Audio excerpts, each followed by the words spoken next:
ఒకప్పుడు చంద్రబాబు ప్రధాని కావాలని ఆకాంక్షించిన వారు ఇప్పుడు ఆయనపైనే విమర్శలకు దిగుతున్నారని ప్రజారాజ్యంపై జూనియర్ ఎన్టీఆర్ పరోక్ష విమర్శలు చేశారు. ప్రత్యర్థి పార్టీలపై వాడివేడి మాటల తూటాలు సంధిస్తూ తూర్పు గోదావరి జిల్లాలో జూనియర్ ఎన్టీఆర్ రోడ్ షో సాగుతోంది. జలయజ్ఞం పేరిట రాష్ట్రాన్ని దోచుకుంటున్నారని దుయ్యబట్టారు. రాష్ట్రం మొత్తం అవినీతి కోరల్లో చిక్కుకుందని, దాన్ని కాపాడుకోవాల్సిన బాధ్యత ప్రతి ఒక్కరిపైన ఉందని పిలుపునిచ్చారు. కాంగ్రెస్ వారి అవినీతి కోరల్లో మన జాతి బందీ అయిపోయింది. జలయజ్ఞం వల్ల కాంట్రాక్టర్లకు డబ్బులు వస్తున్నాయో కానీ మన పొలానికి మాత్రం నీళ్లు రావట్లేదు. అంచనాలు మాత్రం భారీగా పెంచేస్తున్నారు. 1,00,000 కోట్లతో ప్రాజెక్టులన్నీ పూర్తి చేస్తామన్నారు.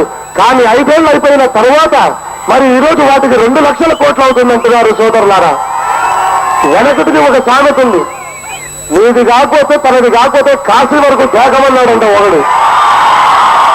తప్పు వాళ్ళని కాదు కదా, అందుకే ఎన్ని ఆడతారు, ఎన్ని నొక్కులైనా నొక్కుతారు. సోదరులారా,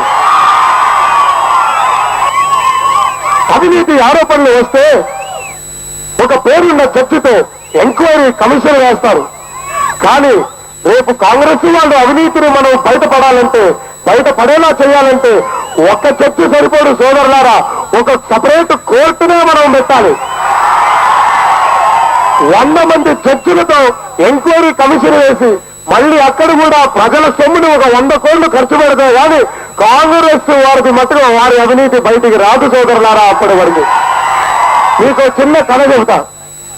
ఒక రోజు ఒక పెద్ద మనిషి సరుకులు తీసుకొస్తానని ఊరికి బయలుదేరారు బస్సులో. పక్కనే ఒక దొంగడు ఆ డబ్బుని గమనించి ఆయన డబ్బుని కొట్టేశాడు.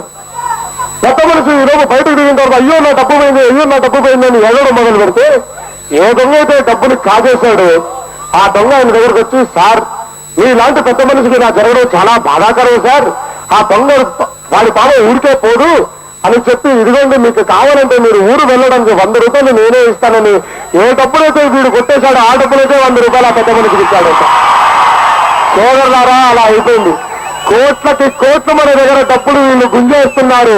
అందులోంచి చిల్లర ఖర్చులు తీసి మన మొగాలకి పథకాలు పేరిట, సంక్షేమ పథకాలు పేరిట విసుస్తున్నారు. ఇక్కడ న్యాయం